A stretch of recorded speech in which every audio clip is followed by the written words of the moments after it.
What's up, everyone? Good morning. Good morning. It's going to be such a beautiful day today. I can't believe it is the 17th.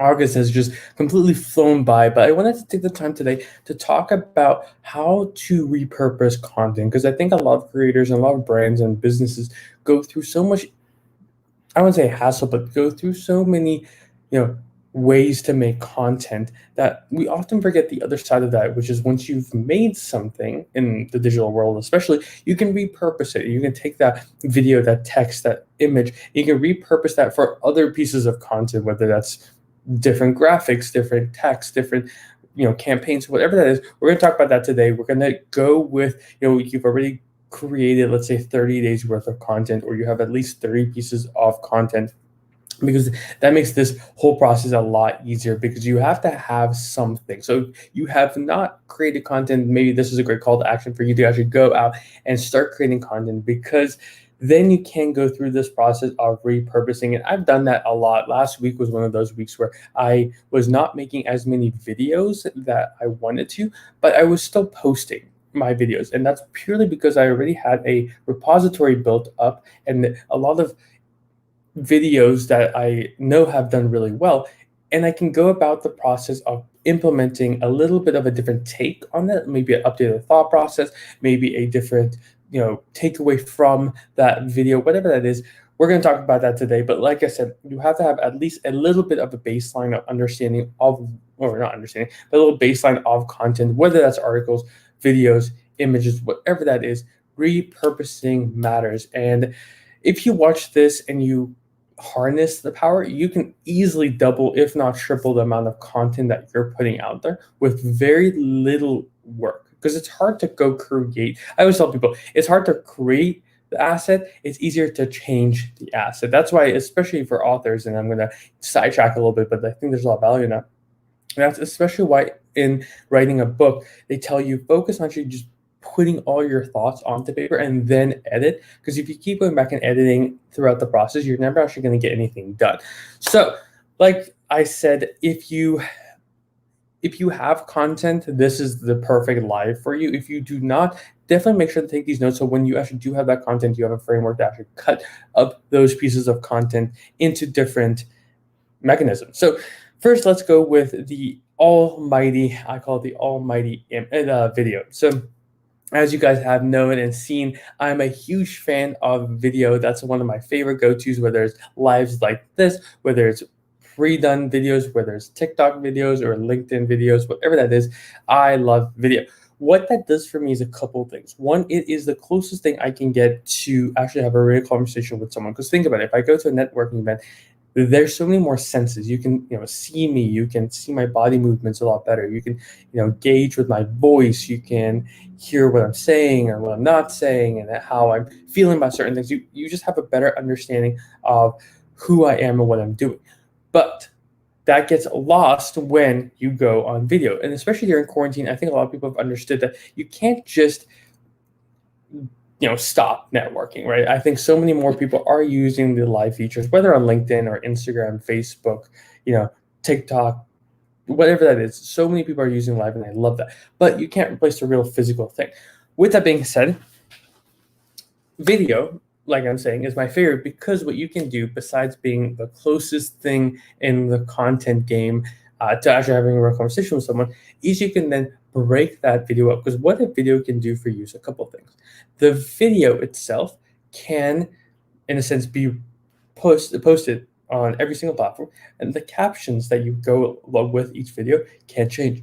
For instance, if we're taking this example, right, I made a short 1 minute to 2 minute clip about repurposing content and the mechanisms to do that, right? There's value in that, but the captions might change. So on LinkedIn, for instance, I can go, this video is going to walk you through the top 3 steps on how to repurpose, but you have to have 30 minutes of content created. That's something I can post on Monday. The following Monday, I can use that same clip and say, are you building up a content repository? So, and I can go with the, more of a story, be like, so many businesses don't post because they don't have anything on the back end to actually, let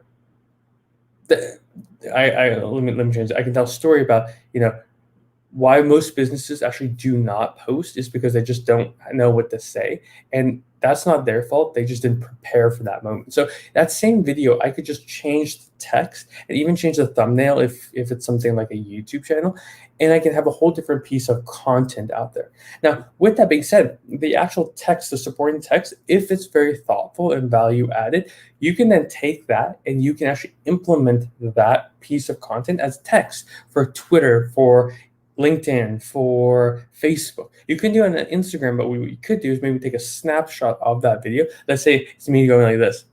You take a snapshot of that, you can post that. And the beautiful thing about the whole process is that you can then just add that same caption there. So from that video, we've made at least, another video with different caption.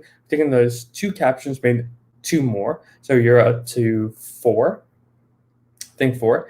And then the picture with another one, that's five. So you can really do a lot with video. That's why I tell people, if you can be a video creator, you don't have to be the best. That's the thing. You get better with time. My very first video, which I often do share, was shot in February 2018.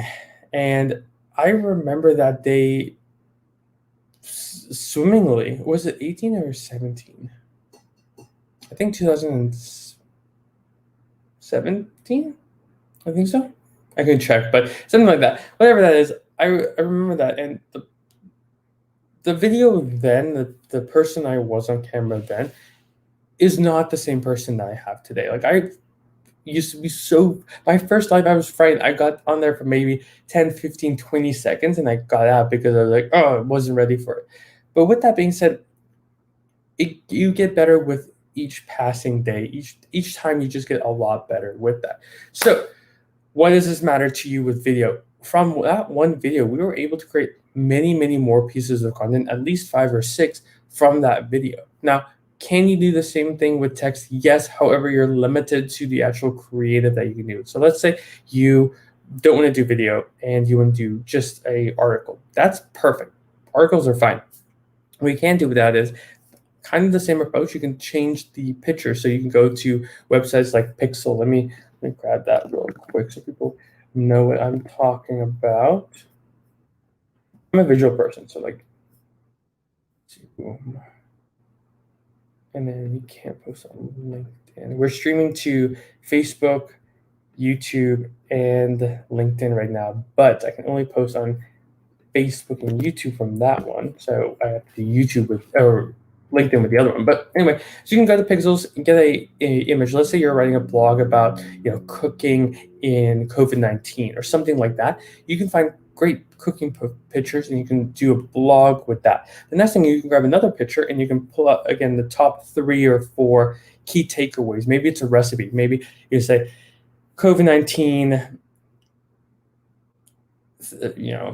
easy to bake muffins or something like that. You can get a picture of a muffin that kind of looks like what the recipe calls for. You can do the ingredients, the steps, and call it a day, right? So there's a lot you can still do with it. You can't do, in my opinion, unless you have someone who's taking pictures of you, or you're comfortable taking, selfies or putting a timer on and letting the camera kind of take forward. There's a couple of other logistical steps in there, but you can still do it. But with that being said, you're going to have to do a little bit more work on it. But you can still get it, from one article. For instance, we posted, me and my co-founder posted this blog. Let me grab that. And from that, we've been able to do a lot with content. I think I've gotten at least 10. I want to say like 10 pieces of content from this article. Boom. Let me grab that. Dropping that link in there and there. So from this article, we've been able to, get different graphics for Pinterest, Instagram, Facebook, LinkedIn. Then I've added some video with a short synopsis of that article, and then a link to the blog itself. I have done a couple of YouTube videos pushing back at that. Facebook, we've taken in our Pinterest content, our graphics with the same content. So I think from that one article, and there's still a lot I can do. I was looking at it this morning. I mean, there's a lot of stuff we can do, and it's a relatively short blog. I think it was like 600 words or something like that. So you can still do a lot from that one piece of content, and that just goes to show, again, you don't just because we have something doesn't mean it's the end of it. Like, I will be using the content from this blog for a while, so I might not be using it right off the bat. Like, I'm not most likely not going to in the next couple of days. So Ryan, we're talking about content reusing content, repurposing content. So I think you're gonna find a lot of value in it. And Ryan's actually a great person to do this. So Ryan on LinkedIn here, he has a great podcast where I've been a guest on. So appreciate him for that. But what he does really well is he finds those valuable couple-minute clips, or the quotes that most resonated with him and his audience, and then he actually repurposes that. So let me grab Ryan's URL really quickly. Because there's actually so much. And again, me and Ryan have talked about this, and it's called the Example Show, by the way. But me and Ryan have talked about this before, and I think it's such a great strategy for. Let me just post that out. I think it's such a great strategy for any content creator, frankly, because you get to enjoy the creating, and then have this asset that can be retouched and redone. I wouldn't say it's the best puzzle that you'll ever have, because there's no like predetermined pieces. You get to create the pieces. Maybe I should think about a different example for that. Oh, absolutely. I love video and live video, especially because the feedback loop is so much quicker, because there's times where I'm going, even with this example, I'm trying to think about what's a good example for repurposing content. That sparked because Ryan's over here messaging me, and in the comment section, I'm seeing it real time, or as close to real time as I can, and I'm changing everything up. So, oh, absolutely, yeah. And Ryan, that's you missed my start of the conversation, but I said video is the closest thing I think we have gotten to the perfect model, because absolutely you can, let's say you have a 10-minute video of yourself speaking. That's, 4 to 5 videos by itself. It's maybe a GIF in there. Let's say you do something funny, like like I'm drinking and going like that maybe there's value in that, and there's something funny you can do. You can do the quick takeaways. You can do, maybe over here Ryan's listening to something and he's like, love that quote. I can go find exactly, maybe it's a minute 12:39, and I can say, oh, Ryan liked that, maybe I should put that on a graphic on myself. There's so much value that you can do from just like a video. So anyway, you can do the same thing with articles and short form content, short form text. It's a little harder to do. Podcasts, you can do audiograms and stuff like that. And then I have a whole, we're developing a whole blog that's going to really walk through that process. But truly, at the end of the day, regardless of what medium, and again, for most people, it's video or text, whatever you end up doing, rewatch this video, because I walk through every single thing that I do to do it, and look at the examples of, while we're all here. Let me grab this. I'll just grab a couple of posts that I've made from that one article, because I think people are generally curious about the way articles can be repurposed, because I think we've all seen like long form videos be cut up, and here's the one I did yesterday, and we came up with this blog about a week ago. So here's one. So this is me at a speaking event, and I kind of took the main content out. See, where else? Let's see. Where else? Here's another one. Again, this is actually another one of me at a speaking event. Those tend to do really well, especially with like something like a blog, because there's a little bit more substance to it. And with Facebook, I'll put these links over in 1 second. Here's another one. Boom, boom, boom. Another one. And then we're getting towards the end, actually. Yeah, so just on LinkedIn alone, I mean, we have 4. 1, 2, 3, 4. Yeah, 4. Let me copy these on over.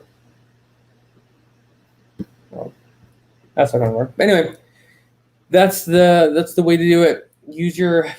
Create longer pieces of content, edit them, and then cut them down into smaller pieces that I think can produce a ton of value and a lot more content to share and drive people from social to other social medias so you can build those up, or your websites, newsletters, email lists, something that you actually can control. So that's the benefit of everything. So awesome. We're gonna cut it here. Have a fantastic day. We'll see you guys later. Okay. Bye.